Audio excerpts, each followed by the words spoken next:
నమస్కారం తెలంగాణ ప్రజలకు. నేను మీ బక్కా జడ్సన్. ఈరోజు ఆదిలాబాద్ లో ప్రధానమంత్రి నరేంద్ర మోడీ గారిని ఉద్దేశించుకుంటా తెలంగాణ ముఖ్యమంత్రి గారు రేవంత్ రెడ్డి గారు మీ సహాయ సహకారాలు ఉండాలి, నాకు తెలంగాణను కూడా గుజరాత్ లెక్క డెవలప్మెంట్ చేస్తానన్నారు.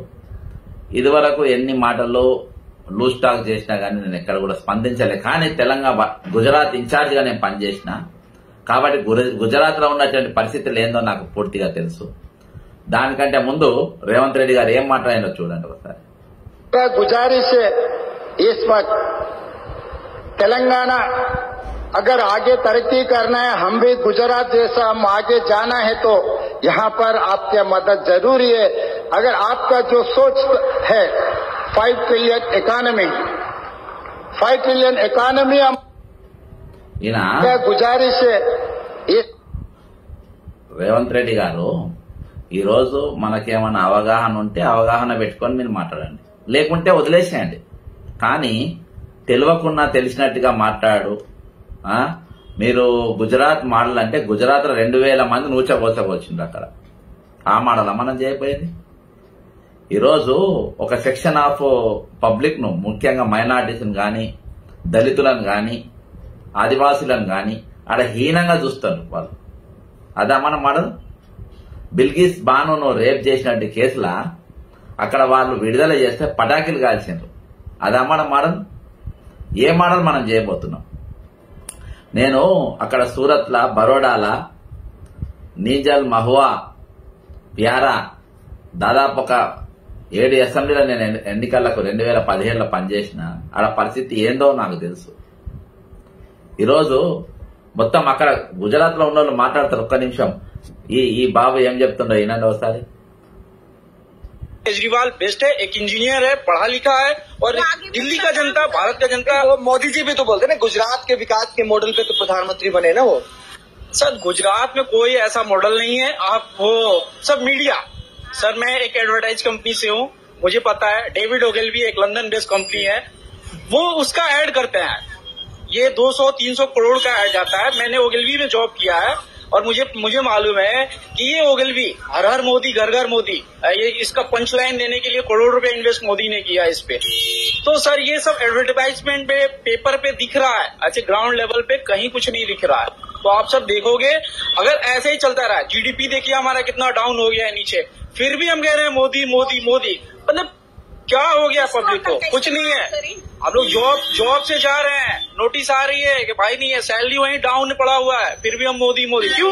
कि पब्लिक ఇది పబ్లిక్ యొక్క నోట్ బందీకెళ్ళి అవగాహన లేకుండా 500,000 రూపాయల రద్దుకెళ్ళి మొదలుపెట్టి, మీరు జిఎస్టీ ఇంప్లిమెంటేషన్ కెళ్ళి మొదలుపెట్టి, ఈరోజు ప్రతి దాంట్లో మనం కేసీఆర్ అయిన మద్దతు తెలిపినాం, జనంలో తీసుకుపోయినాం. మనము ఈరోజు అగ్ని అనేది తీసుకొని వచ్చి యువతను మిలిటరీ జాయినింగ్ లో ఏ విధంగా ఆయన ఆంక్షలు పెట్టిందనేది మనం చూస్తే, ఈరోజు ఆర్ఆర్బి లేదు, మన ఏది బిఎస్ఆర్బి లేదు, ఎస్ఎస్సి లేదు. ఈరోజు అసలు ఎంప్లాయ్మెంట్ లేదు. ఎంప్లాయ్మెంట్ మాట్లాడితే పకోడీ అమ్ముకోమంటారు.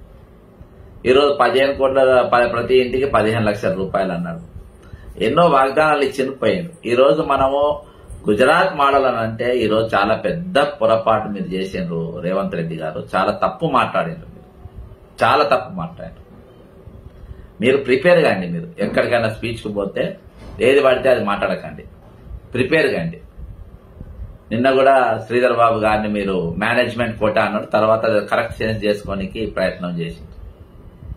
ఈరోజు మేనేజ్మెంట్ కోటా ఆయన అయితే మీదే కోటా కూడా చెప్పాల్సి వస్తుంది మరి. కాబట్టి మీరు ఒక ముఖ్యమంత్రి, మీ స్టాండర్డ్ మెయింటైన్ చేయండి. మీ భాషలో గాని, మీ వ్యవహార శైలి గాని, మీ గవర్నెన్స్ లో గాని ఒక స్టాండర్డ్ మెయింటైన్ చేయండి. చిల్లరగా మాట్లాడకండి. నరేంద్ర మోడీ అనేటోడు అట్టర్ ఫ్లాప్ ప్రధానమంత్రి, మేనేజ్ చేసి బతుకుతుండ్రు. అర్థమైందా? కేవలము సాఫ్రనైజేషన్ ఆఫ్ పాలిటిక్స్, క్యాపిటలైజేషన్స్ దగ్గర పెట్టుకొని ఈ రెండింటి మధ్యలో ఆయన నడుస్తుంది. ఈరోజు మొత్తం మోసపూరితంగా నడుస్తుంది. ఈరోజు భారత జాతీయ కాంగ్రెస్ పార్టీ అధ్యక్షునిగాను ఉండి, ఒక ముఖ్యమంత్రిగాను ఉండి, ఈరోజు ఆ వేదిక పైన ఉన్నప్పుడు నువ్వు అడిగేది ఉండే 2014 విభజన చట్టంలో ఉన్న కాజీపేట్ కోచ్ ఫ్యాక్టరీ ఏమైందని అడిగేది ఉండే, బయ్యారం ఉక్కు ఫ్యాక్టరీ ఏమైందని అడిగేది ఉండే, గిరిజన యూనివర్సిటీ ఏమైందని అడిగేది ఉండే, పక్క రాష్ట్రానికి నీవు ప్రత్యేక హోదా ఇస్తా అదేమైందని అడిగేది ఉండే. ఈరోజు అవేవి మాట్లాడకుండా గుజరాత్ మోడల్ వాహ్. అందుకని నేను ఇలాంటి ఇంకా చాలా చాలా మనం చూడబోతామని చెప్పేసి నేను 1వ తారీఖు రోజే చెప్పిన. నేను అందుకని చెప్తున్నా తెలంగాణ ప్రజలకు ఎప్పుడు కూడా మనము అప్రమత్తంగా ఉండాలి. బీఆర్ఎస్ పోయింది, కాంగ్రెస్ వచ్చింది అని అనుకుంటే ఇక్కడికి అయిపోలేదు. సిండికేట్ పాలిటిక్స్ నడుస్తుంది. సిండికేట్ పాలిటిక్స్ తెలంగాణలో నడుస్తుంది. సిండికేట్ గవర్నర్స్ నడుస్తుంది. అందులో అందరు ఉంటారు, అన్ని ఆరోపణలు చేసుకుంటారు, ఎవరి మీద కేసులుండే, ఎవరినో బకరాగానం చేసి 2-3 లోపల పెడతారు కానీ ఎవరిని కూడా ఏం కాదు. ఎందుకంటే సిండికేట్. అప్రమత్తంగా ఉండాలి తెలంగాణ ప్రజలారా. రేవంత్ రెడ్డి గారు మీరు అన్న మాటను వెనక్కి తీసుకోవాలని కాంగ్రెస్ పార్టీ కార్యకర్తగా నేను డిమాండ్ చేస్తున్నా.